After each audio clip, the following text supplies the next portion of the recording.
I was 29, running the ranch alone 2 years after they laid my husband in the ground.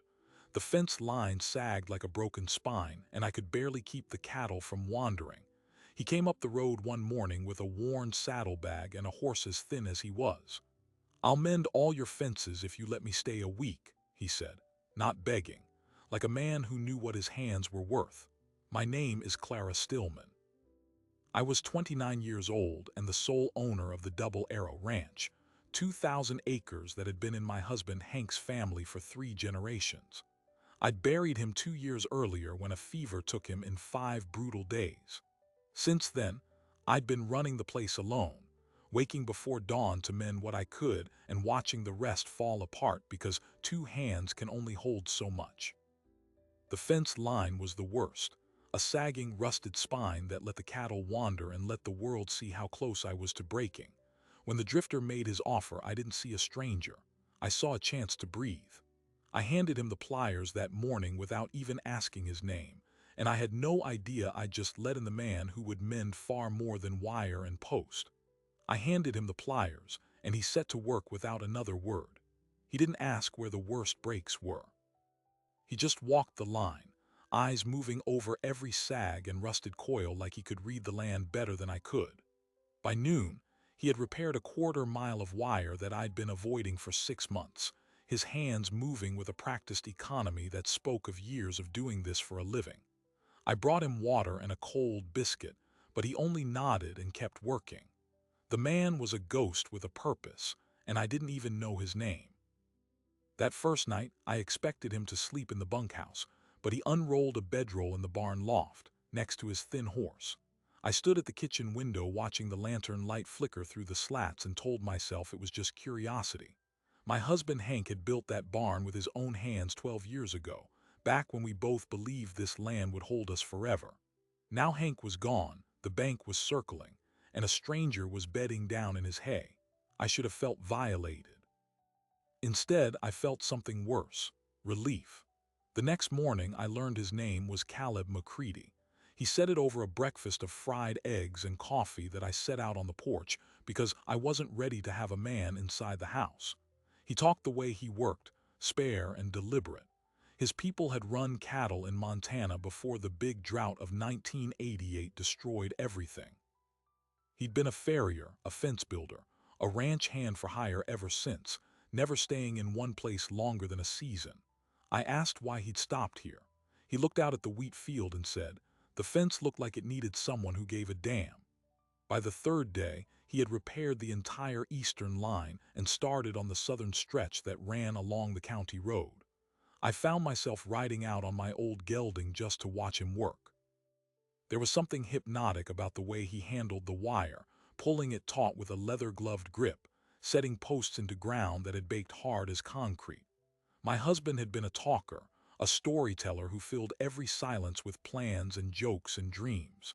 Caleb McCready was the opposite, a quiet that didn't need filling, a presence that didn't demand attention.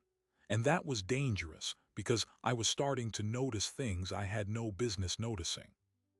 The way his shoulders moved under a sweat-soaked shirt, the way he paused before answering, as if every word had to earn its place. On the fourth day, my troubles found me. Jasper Hensley, the president of the Bitter Creek Savings and Loan, drove his polished black automobile up the rutted road and parked it in front of my house like he already owned the place. He was a thick man with a red face and the kind of smile that never reached his eyes. He held papers in his hand and didn't bother saying hello. "Mrs. Stillman, the bank has been patient. Your husband's loan is 2 payments past due. The board is asking me to initiate foreclosure proceedings. I came to give you one last chance to sell before this gets ugly." I felt my spine stiffen. "I told you before, Mr. Hensley, the Double Arrow is not for sale." He chuckled, a wet, condescending sound. "You can't work 2,000 acres alone. You don't have the money, the help, or the time. Be reasonable." That was when Caleb appeared. He walked up from the south fence line with his pliers still in hand, his boots dusty, his eyes steady. He didn't say a word, just stopped a few feet behind me and crossed his arms. Jasper Hensley's smile faltered. He looked Caleb up and down, noted the worn but clean clothes, the quiet competence, and something in his expression shifted. He wasn't looking at a lone widow anymore. I see you've hired some help, Hensley said, voice cooler. That won't change the numbers. I haven't hired anyone, I said. This man is a guest, and my finances are my own concern. Hensley leaned closer. You have 2 weeks to make the full back payment, Mrs. Stillman. Otherwise, the bank will take possession. And I have a developer from Denver who's very interested in turning this land into a resort. Think about it. He climbed back into his automobile and drove away, and I stood there shaking with fury and fear. Caleb didn't ask what the trouble was. He simply said, "How much do you need?" His tone was not pitying, not patronizing, just practical. I told him the amount, $400, more than I could scrape together from selling eggs and milk. Then I'll stay longer, he said. I can build you a new chicken house, expand the garden, fix what's broken so you can sell more at the market. Pay me room and board, and whatever extra I earn will go toward the bank. I stared at him. Why would you do that? You don't owe me anything. He met my gaze, and for the first time I saw something flickering behind that calm, something raw and old, like a scar that had never fully healed. Because a long time ago I lost everything I had. A wife, a daughter, a piece of land not unlike this one. I wasn't able to save them. Maybe I can help keep you from losing yours. I didn't know what to say, so I said the only thing that made sense. There's a room in the house. You can stop sleeping in the barn. That evening, I cooked a proper meal and we ate together at the kitchen table, the first time I'd shared that space with anyone since the night Hank died. I told Caleb about the fever that had taken my husband in 5 brutal days, about how the ranch had been his dream, but I had learned to love it too. I told him about the nights I had sat alone on the porch with a rifle across my knees, scared not of coyotes or thieves, but of the silence itself. He listened without interrupting. When I stopped, he told me about the night his family's house caught fire and how he had stood outside, held back by neighbors, listening to his daughter's scream until it stopped. He spoke without self-pity, the words measured and worn smooth by too many repetitions. I understood then that what I was hearing was a man who had already walked through the worst fire the world could throw at him and come out the other side, hollowed but still standing. We worked together like partners for the next 10 days. He built a new chicken coop, repaired the water pump, and finished the southern fence line. I planted a larger garden, organized the egg sales, and started making cheese from the 2 dairy cows. We rode out together to check the cattle, and one evening I found myself laughing at something he said, a dry, quiet joke about a stubborn heifer, and the sound startled me. I hadn't laughed like that in 2 years.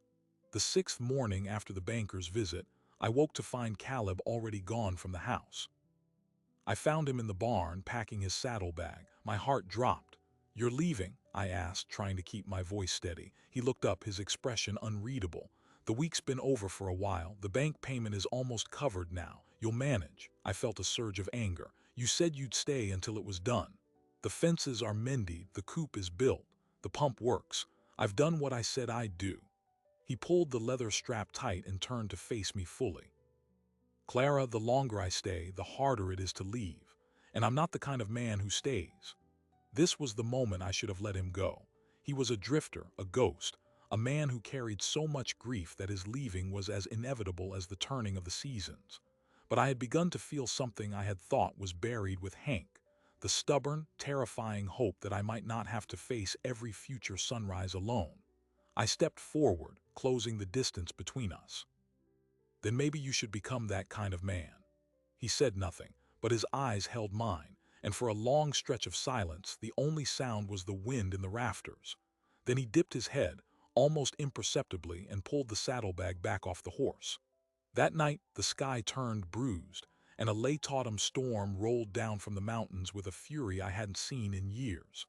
The wind screamed through the cottonwoods, and the rain came sideways, hammering the roof. I was in the kitchen when I heard the frantic bellow of the cattle. I grabbed my coat and ran outside, Caleb already ahead of me, shouting for me to open the gate to the lower pasture. A section of fence had blown down, and 10 head were spooked and scattering toward the ravine. We worked in the pelting rain, soaked to the bone, herding cattle back through the gate. One young steer broke away and bolted toward the ravine's edge, where the ground was crumbling from the water. I went after him without thinking. I caught the rope on the steer's neck, but the mud gave way beneath my boots and I felt the world tilt. everything sliding, the ravine opening below me like a hungry mouth. Caleb's hand closed around my wrist with the force of an iron clamp. He threw his weight backward, hauled me against his chest, and we both fell away from the edge, sliding in the mud but alive. I lay on top of him, my face inches from his, rain streaming over both of us. His arm was locked around my waist, and I could feel his heartbeat pounding against my ribs. "Don't you ever do that again," he said, voice ragged. "Don't you risk your life for a steer, don't you dare." I should have pulled away. I didn't. I stayed there looking into his eyes, and I saw the same terror and want that was churning inside me. Then he did something I hadn't expected. He reached up and pushed the wet hair from my face, his thumb brushing my cheek with a gentleness that undid something in my chest. For one breathless instant, I thought he might kiss me, but he didn't. He simply held me there until the steer was forgotten and the storm had no power left. The next morning, the sky was washed clean. I woke to the smell of coffee and found Caleb standing by the window, already dressed, looking out at the fence line we had salvaged in the dark. He turned when I entered. "The last stretch is fixed," he said quietly. "I've mended every fence you've got." I knew what was coming. The week had long since passed. The bank payment was almost covered. He had every reason to leave now. But before I could form a response, he walked toward me, stopping so close that I had to tilt my head to meet his eyes. "Except one," he said. His voice was low, rough at the edges, like a confession he'd been holding for miles and miles. "The one around the thing I can't stop thinking about." I forgot how to breathe. "What thing?" I whispered. He didn't answer with words. He reached up and laid his hand gently over my heart, his palm warm through the thin cotton of my shirt. The gesture was so simple, so shockingly intimate, that tears burned behind my eyes. "The one you've built around yourself," he said. "The one that's kept everyone out since the day you buried your husband. I've been trying for weeks to find a way through it, and I can't. So I'm standing here asking you to open the gate." His hand was still over my heart, and I could feel every callus, every scar, every proof of the work he had poured into this land. The fence around me, as he called it, was the only thing that had kept me alive for 2 years, but it was also keeping me from living. I covered his hand with my own. "Caleb," I said, my voice cracking. "What if I don't know how?" He leaned his forehead against mine. "Then we'll figure it out, together." And that was the moment I understood. The drifter hadn't just come to fix my land. He'd come to mend my heart. But what I didn't know yet was that Jasper Hensley was already on his way back with the sheriff and a court order, ready to tear this fragile new beginning apart before it had even fully started. The dust from Hensley's automobile was still hanging in the air when I saw the sheriff's vehicle coming up the road. Sheriff Tom Bridger was a man I'd known since childhood. He'd been a friend of my father's, a pallbearer at Hank's funeral, but the expression on his face as he stepped out told me this was not a social call. Jasper Hensley climbed out behind him, holding a sheaf of papers like a trophy. Caleb straightened beside me, his hand resting lightly on the gatepost as if he were measuring the distance to a threat. "Clara Stillman," the sheriff said, his voice heavy with reluctance, "I have a court order here. The bank says you're in default on the mortgage. They're initiating immediate repossession of the Double Arrow. I'm to escort you off the property by sundown." The words landed like a physical blow. I felt the ground tilt. "Sundown? That's not legal. There's a process. I have rights." Hensley cut in smoothly. "The process has been expedited, Mrs. Stillman. Your husband took out a second mortgage 5 years ago that you apparently never knew about. It had a clause allowing accelerated foreclosure in the event of death or default. The bank has exercised that clause. Judge Morrow signed off this morning." I turned to the sheriff. "Tom, you can't do this. You know this ranch. You know what it means." Sheriff Bridger looked like a man chewing broken glass. "Clara, I've got no choice. The order is signed, but I'll give you until tomorrow morning. That's the best I can do." "That's not acceptable," Hensley snapped. "The order says sundown." "The order says sundown, but I'm saying tomorrow morning," the sheriff replied, his jaw set. "I'll take the heat. Now I suggest you let the woman pack her things in peace." Hensley's face reddened, but he didn't argue. He turned to Caleb, eyes narrowing. "And who is this?" "Another squatter on bank property." Caleb stepped forward, his voice calm as still water. "I'm the man who's been keeping this place from falling apart while you try to steal it out from under her." This property belongs to Bitter Creek Savings and Loan as of this morning, Hensley said. Anyone still on it after the deadline is trespassing. I'd advise you to leave before I file additional charges. He climbed back into the automobile, and the sheriff gave me a long, sorrowful look before following. The moment their vehicles disappeared over the rise, I collapsed against the porch railing, my legs giving out. Caleb caught me before I hit the ground. He didn't say anything, just held me there while the world collapsed around us. We spent the next few hours in a desperate scramble. I tore through Hank's old desk, the same one I hadn't touched in 2 years, searching for any paperwork that might explain a second mortgage. Caleb rode into town to find a lawyer, any lawyer willing to look at our case. He came back with a young man named Elias Crane, barely 30, with ink-stained fingers and the kind of fire in his eyes that told me he'd been waiting his whole career for a fight like this. Elias sat at my kitchen table and read through the documents Hensley had left. He was silent for a long time. Then he set the papers down and looked at me with an expression I couldn't read. "Mrs. Stillman, did your husband ever mention a business partner? Someone named Leland Royce?" The name sent a jolt through me.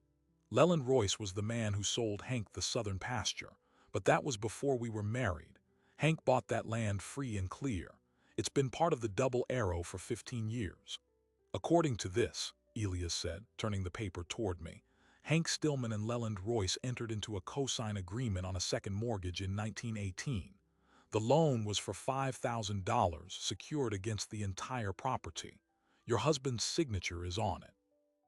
I stared at the document. The signature looked like Hank's, the same looping H, the same hurried S, but something was wrong. Hank never used the abbreviation WM. For his middle name, William, he always spelled it out always. I told Elias this. "Then this signature is forged," Elias said quietly. "And if the signature is forged, the entire loan is fraudulent, which means the foreclosure is built on a lie." The hope that surged in my chest was almost painful. "Can we prove it?" Elias tapped the paper.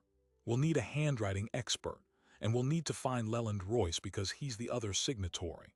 If we can prove he never agreed to this, or that he doesn't exist, we can have the foreclosure thrown out. But it will take time you don't have." The sheriff's extension gave us one night. At dawn, I'd be forced off my land. Even if we could prove forgery later, the bank would have already sold the property to the Denver developer. Getting it back could take years if it were possible at all. Elias left with copies of the documents, promising to file an emergency motion first thing in the morning. But he warned me that judges in this county rarely ruled against the bank. They owned too much of the local economy.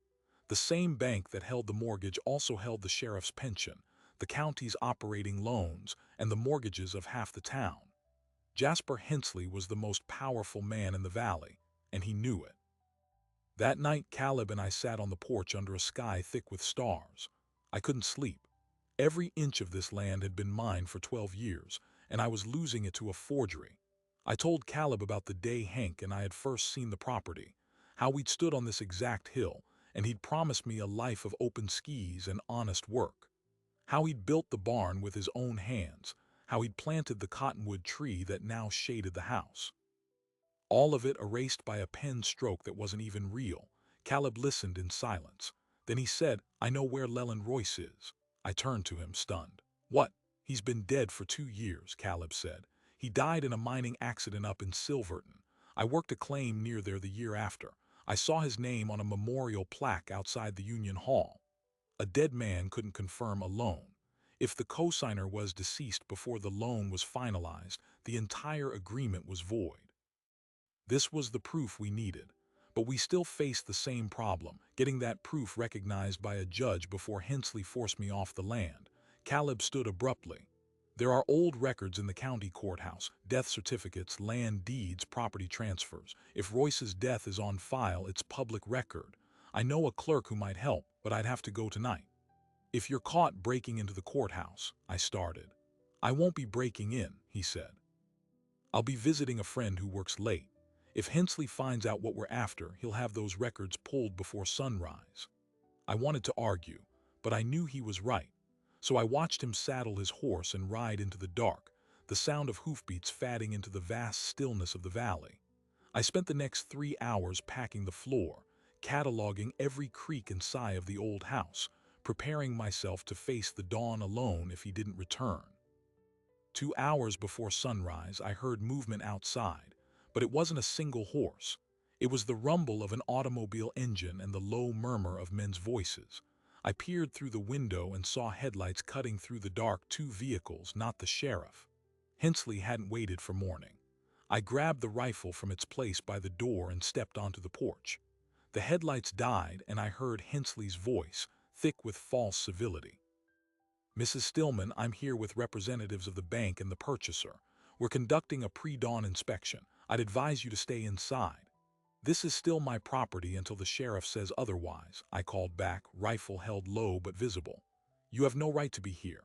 A shape moved in the dark, a man in a suit, younger than Hensley, with the smug confidence of someone who'd never been told no.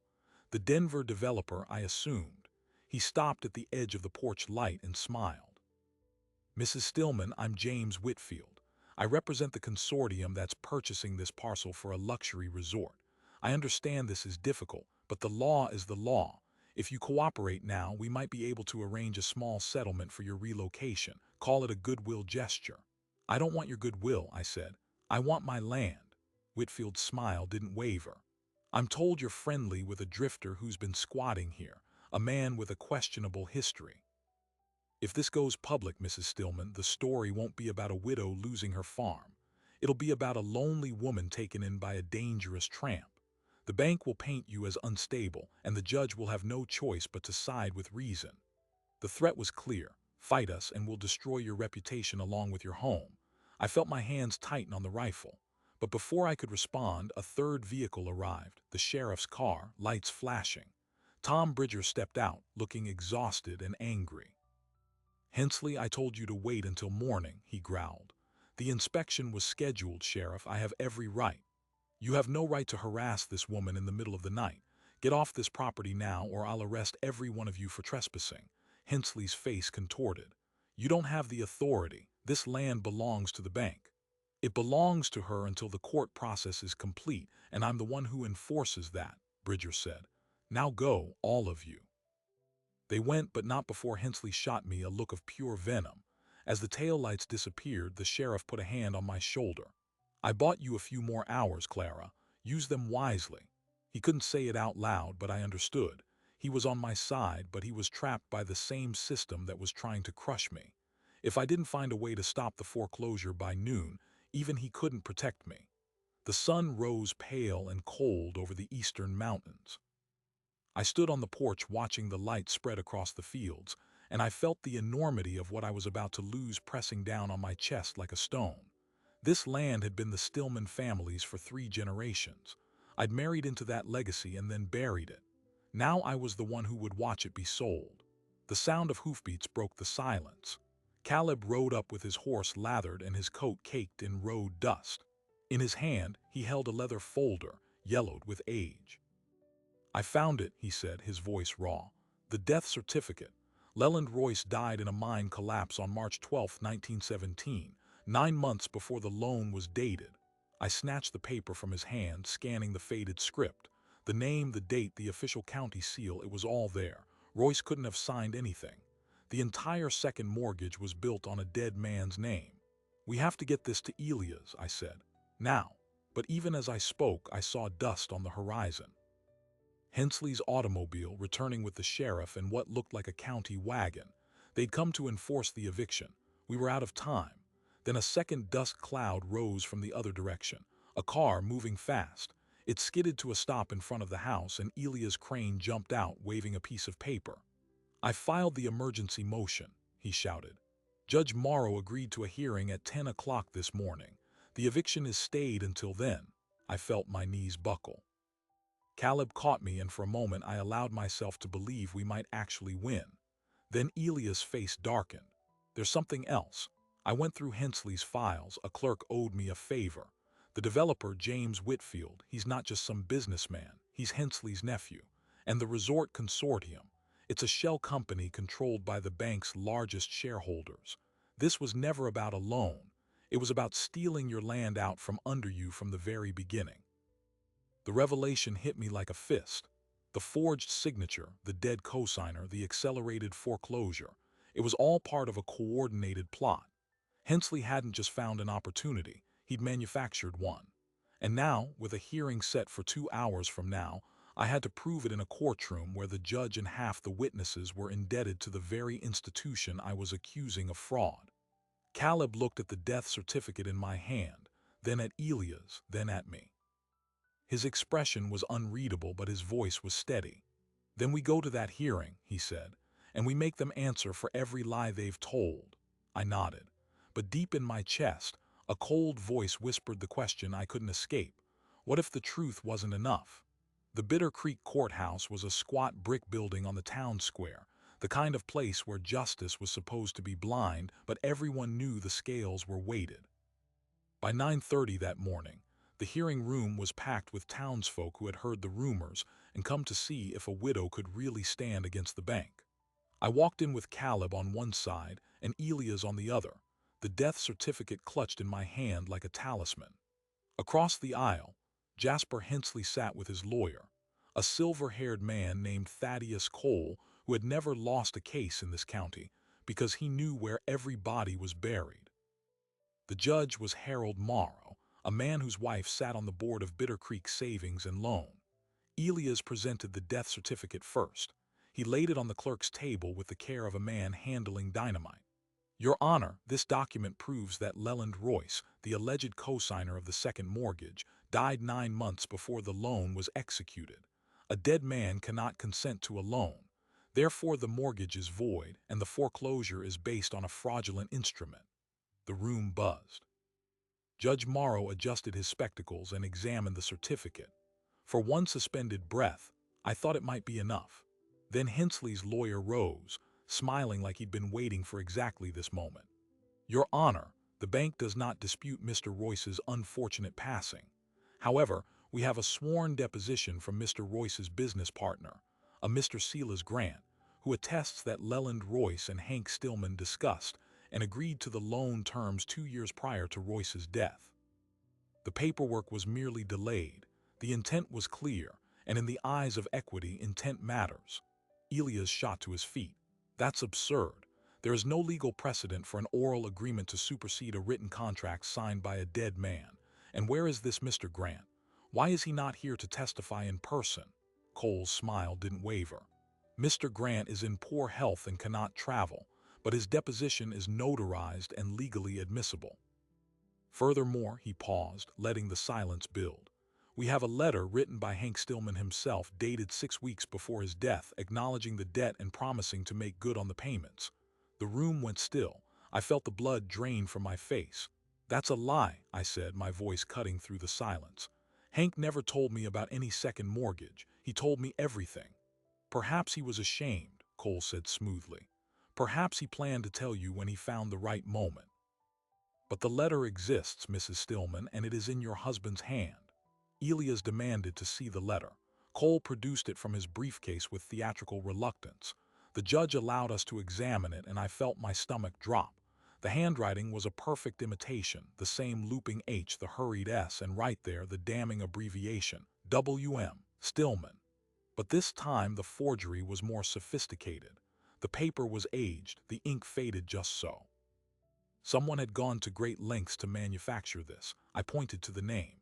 "Hank never wrote his middle name that way. Never. He always spelled it out." Cole turned to the judge. "A small variation, Your Honor. Under stress, a dying man's handwriting might change. The overall similarity is unmistakable." Judge Morrow looked from the letter to the death certificate, his expression unreadable. "I'm going to take a brief recess to examine these materials. I'll return with a ruling." As soon as the judge left the room, Hensley walked past our table close enough that I could smell his cologne. "You should have taken the settlement," he murmured. "Now you'll leave with nothing." Caleb, who had remained silent through the entire hearing, rose from his seat. He didn't raise his voice, but something in his posture made Hensley take a step back. "You've built your kingdom on the graves of widows and dead men, Hensley, but the ground is starting to crack." Hensley's eyes flickered with something I hadn't seen before, fear, maybe, or the recognition of a real threat. Then he collected himself and walked away. Caleb turned to me. We need to find Silas Grant. If he's the one propping up their story, maybe we can flip him. But Elias shook his head. Silas Grant died last year. I checked this morning. His death was never filed in this county because he moved to Colorado before he passed. Hensley is using a dead man's deposition and trusting that nobody has the time to verify it. Then we verify it, I said. How long do we have? As long as the recess lasts. Could be 10 minutes, could be an hour. Caleb grabbed his hat. There's a telegraph office across the square. I can wire the county clerk in Durango where Grant supposedly died. If we get a death certificate before the judge comes back, we can prove both signatories were dead. That kills the loan. He was gone before I could respond. Elias and I waited, watching the courtroom clock tick. 10 minutes, 20. Then the judge returned, his robes billowing, and my heart stopped. I've reviewed the evidence, Judge Morrow said, taking his seat. This is a complicated matter, and I believe it requires a full trial. However, the bank's right to proceed with foreclosure pending that trial is well established. I am denying the emergency motion to stay the eviction. The bank may take possession of the Double Arrow effective noon today. The gavel came down like a hammer on my grave. I stood there, unable to move, as Hensley's lawyer gathered his papers with a triumphant smile. Elias argued loudly, pleading for a stay pending appeal, but the judge was already leaving the bench. The courtroom erupted in noise, sympathy from the townsfolk, outrage from some, schadenfreude from others. I walked out into the sun-drenched square, the heat hitting me like a second blow.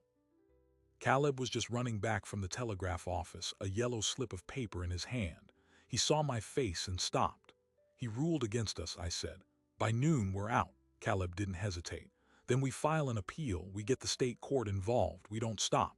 There's no time. Even if an appeal works, they'll have sold the land by then. It's gone, Caleb. Everything Hank built, everything I've tried to hold together, it's gone. He took my shoulders, forcing me to look at him. Nothing is gone as long as we're still standing. You hear me? I've lost everything before, Clara. I know what it feels like to watch your world burn, but I also know that new worlds can be built. Not the same, but something. Now read this. He pressed the telegraph into my hand. The message was from the county clerk in Durango. Silas Grant, deceased April 14, 1919. Death certificate on file. Will mail copy today. 2 dead men. Both cosigners, both dead before the loan was executed. We had the proof. All we needed was a judge who would listen, but Judge Morrow wouldn't, and the only other judge in the county was away on circuit. I have an idea, Elias said, his voice suddenly urgent. The county clerk. Judge Morrow only has authority because the court order passes through his office. If we can get the clerk to refuse to process the eviction order on grounds of obvious fraud, we can buy ourselves a day. Maybe more. And why would the clerk do that? I asked. Because the clerk is Susan Bridger, the sheriff's wife. She's hated Hensley for years. He tried to foreclose on her sister's dry goods store. If she has a reason to fight, she will. We literally ran to the county clerk's office, a cramped room behind the courthouse. Susan Bridger was a woman in her 50s with sharp eyes and a sharper tongue. She listened as Elias laid out the evidence. The forged signatures, the dead cosigners, the perjured deposition. When he finished, she was silent for a long moment. If I delay this, Hensley will come for my job. He'll come for my husband's job. He's already coming for everything, I said. He's running a fraud ring, Mrs. Bridger. The Double Arrow isn't the first farm he's stolen, and it won't be the last. But if you help us stop him here, we can bring everything into the light. His whole house of cards will fall. She looked at me for a long moment, then at the documents on her desk, then at the clock 10 minutes to noon. She reached for a stamp and pressed it hard onto the eviction order. I'm flagging this order for review by the State Attorney General's office on suspicion of fraudulent documentation. The eviction is temporarily stayed pending that review. That'll hold for 48 hours, longer if I can get the state to intervene. I nearly collapsed with relief. Susan Bridger had just put her entire career on the line for us, but I knew and she knew that Hensley wouldn't take this lying down. He had too much at stake, and I was right. That evening, as the sun dropped behind the mountains and we gathered at the farm to plan our next move, a truck pulled up with 4 men, hired muscle, not bank officials. They didn't come to the house. They went straight to the hay barn with cans of kerosene. I saw the flames from the kitchen window, orange and greedy, climbing the dry wood like a living thing. Caleb was out the door before I could scream. He grabbed a shovel and ran toward the barn, beating at the flames while I frantically worked the water pump. By the time we got the fire under control, half the hay was gone and one wall was blackened beyond saving. The men had vanished into the dark, but they left a message. Next time we burn the house. This wasn't a legal fight anymore. It was a war. Hensley had tried to steal my land quietly, and when that failed, he tried the courts.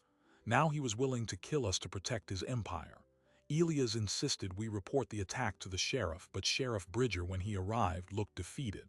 I can file a report, Clara, but without witnesses, there's nothing I can do. Hensley's already threatening to have me removed for failing to enforce the eviction. Then help us prove the fraud, I said. There must be other victims. Other families he's done this to. The sheriff was quiet. Then he said, there's a woman in Pueblo, name of Margaret Kincaid. Her husband owned a small ranching operation that Hensley foreclosed on 3 years ago. She swore up and down that the paperwork was forged, but nobody listened. She lost everything. Lives in a boarding house now. She might be willing to testify. The next morning, while Elias worked the phones and telegraph lines to find other witnesses, Caleb and I rode out to check the cattle. The fire had spooked them, and we needed to make sure none had broken through the fence. We found them in the south pasture, uneasy but unharmed. As we rounded them up, Caleb suddenly reined his horse to a stop.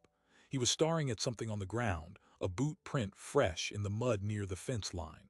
Someone was here last night, he said. Not the men who burned the barn. These tracks are smaller. A woman. We followed the prints to the old well house, a stone structure that had been padlocked for years. The lock was broken.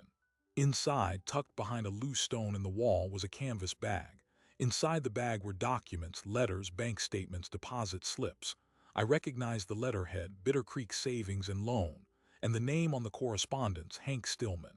But these weren't letters Hank had written.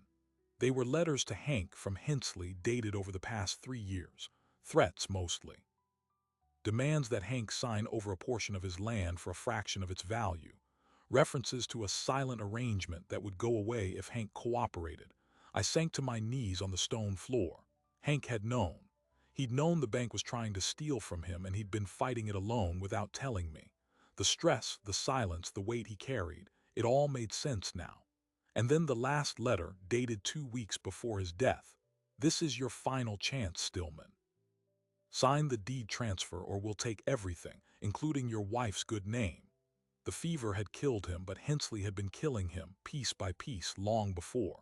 He'd been waging a quiet war of attrition, and when Hank died, I had inherited the battlefield without ever knowing the enemy's face. Caleb read the letters over my shoulder, and I felt his hand tighten on my arm. This changes everything, he said. Hensley wasn't just stealing land. He was threatening your husband's life. If Hank had refused to sign, what do you think would have happened? The fever might have been natural, but the pressure that broke him was. Are you saying Hensley killed my husband? My voice came out a whisper.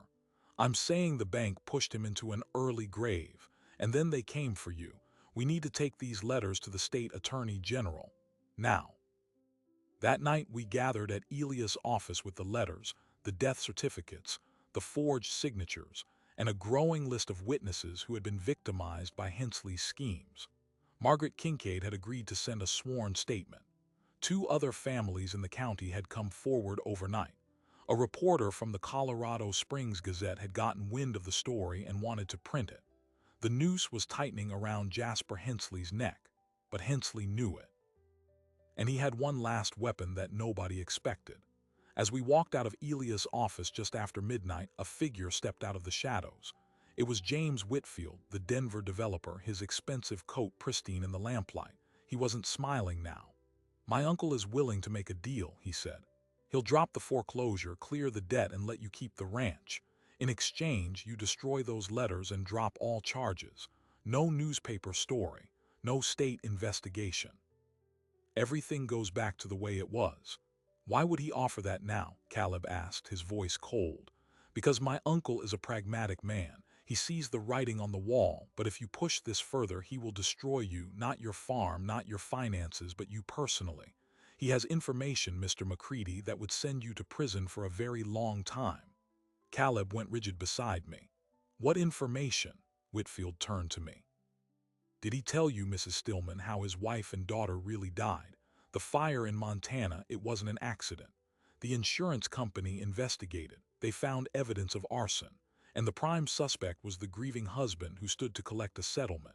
He was never charged, but the case is still open. My uncle has a copy of the investigative report. One phone call and the Montana authorities reopened the case. A man with nothing left to lose might just confess. The world stopped. I looked at Caleb, and for the first time since I'd met him, I saw his composure crack. His face was gray, his eyes hollow. He didn't deny it. He didn't say a word. He came to you for a fresh start, Whitfield continued. You can still have one. Take the deal, Mrs. Stillman, walk away with your ranch, and we'll pretend none of this ever happened. He walked back into the darkness, leaving us standing in the cold pool of lamplight. Caleb still hadn't moved. Is it true? I asked, my voice barely audible. He turned to me, and I saw in his eyes the look of a man who had been carrying a stone inside his chest for years. It's true they suspected me. It's true I was never charged. But I didn't set that fire, Clara. I loved my wife. I loved my daughter. I would have died for them. The insurance company couldn't prove anything, so they let me go. But the suspicion never went away. That's why I've been drifting. That's why I can't stay anywhere. The ghost of that accusation follows me. My heart was torn in two directions, the woman who had learned to trust him again, and the fear that I had been wrong. But I remembered the way he had thrown himself into the fire to save the barn, the way he had pulled me from the ravine, the way his hands had healed my land without ever asking for more than a roof. A man who burns his own family doesn't spend years mending strangers' fences. I believe you, I said. And I said it with the same certainty I had used to point at the forged signature. Hensley is trying to blackmail us into silence. He's a forger, a thief, and now a liar. I won't let him destroy you too. That was the moment the fight stopped being about land. It became about justice for Hank, for Margaret Kincaid, for every family Hensley had crushed. And for Caleb, the man who had been running from a lie for so long that he'd forgotten what it felt like to be seen as anything other than guilty. If we were going to win, we would have to drag the whole rotten edifice of Hensley's empire into the light, and we would do it in front of the entire town. We didn't take the deal. That night, in the cold hour before dawn, Elias, Caleb, and I laid out every piece of evidence on my kitchen table. The forged signatures, the death certificates of 2 dead men, the perjured deposition, and the letters that proved Hensley had been threatening my husband for years. Elias had already contacted the state attorney general's office, and they'd agreed to send an investigator, a man named Arthur Vance, who was due to arrive on the morning train. We also had a reporter from the Colorado Springs Gazette, a woman named Lillian Hart, who had arrived late the night before and was now sleeping in my guest room, her notebook already half filled with Margaret Kincaid's story and the accounts of 2 other families who had lost their land to Hensley's schemes. The walls of Jasper Hensley's empire were about to collapse, and we were the ones holding the sledgehammer. At 9 o'clock that morning, the town of Bitter Creek gathered in the same courthouse where I'd been defeated just days before. But this time, the room was full, standing room only, with farmers and shopkeepers and ranch hands crammed shoulder to shoulder, their faces hungry for the truth. Arthur Vance sat at the front, a lean man with tired eyes and the quiet authority of someone who had seen too much corruption not to recognize it immediately. Judge Morrow had been asked to recuse himself, and a retired district judge from Denver, a woman named Judge Esther Calloway, had been brought in to preside. The shift in power was palpable. Jasper Hensley arrived with his lawyer, Thaddeus Cole, both of them still wearing the confidence of men who had never lost. But I saw the flicker of unease in Hensley's eyes when he noticed the Gazette reporter in the front row, her pen already moving. Lillian Hart wasn't here to cover a local dispute. She was here to expose a statewide scandal. Elias presented our case with the precision of a man who knew he was making history. He called Margaret Kincaid to testify first.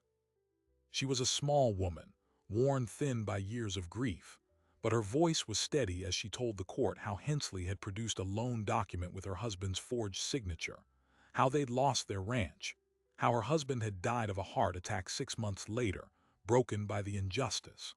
Then came Samuel Oakes, whose father had been one of Hensley's earliest victims, and Lydia Trujillo, who had been a clerk at the bank and had seen Hensley personally alter documents. One by one, they painted a portrait of systematic fraud stretching back 15 years. Then Elias called me to the stand. I carried the letters Hank had hidden in the well house, the ones that proved Hensley had been threatening my husband in his final months. As I read them aloud, the room fell into a stunned silence. Each word landed like a stone in still water, the demands, the threats, the final ultimatum. When I finished, I looked directly at Hensley. "You killed my husband," I said, my voice breaking but clear. "Not with a weapon, with pressure and fear and the slow poison of knowing he was losing everything he'd ever loved. You pushed him into that grave and then you came for me." Hensley shot to his feet, his face purple. "This is absurd. These letters are forgeries. The woman is desperate and delusional, and I demand that this charade end." But Thaddeus Cole had gone pale. He'd seen the documents Arthur Vance was now examining, the death certificates, the notarized deposition from a man who was already dead, the handwriting analysis that Elias had commissioned overnight. Cole was a shrewd lawyer, and he knew when a case was lost. Slowly, almost imperceptibly, he stepped back from his client. Arthur Vance raised a hand and the room quieted. "Mr. Hensley, I've reviewed the evidence. I've also spoken with the Denver office about an ongoing investigation into Bitter Creek savings and loans lending practices. Your bank's books have been subpoenaed.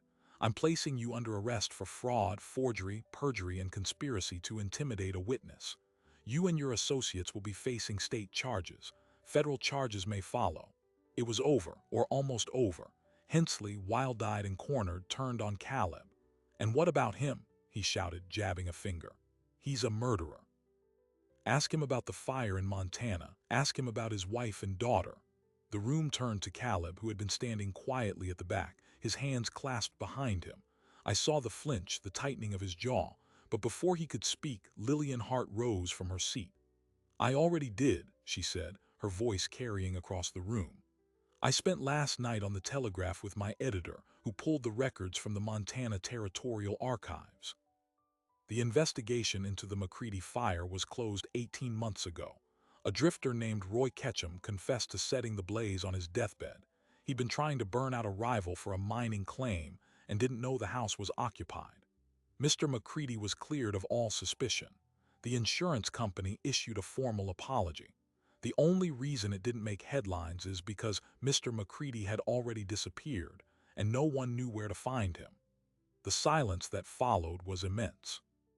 Caleb stood motionless, as if the words hadn't quite reached him. Then, very slowly, he let out a breath I suspected he'd been holding for years.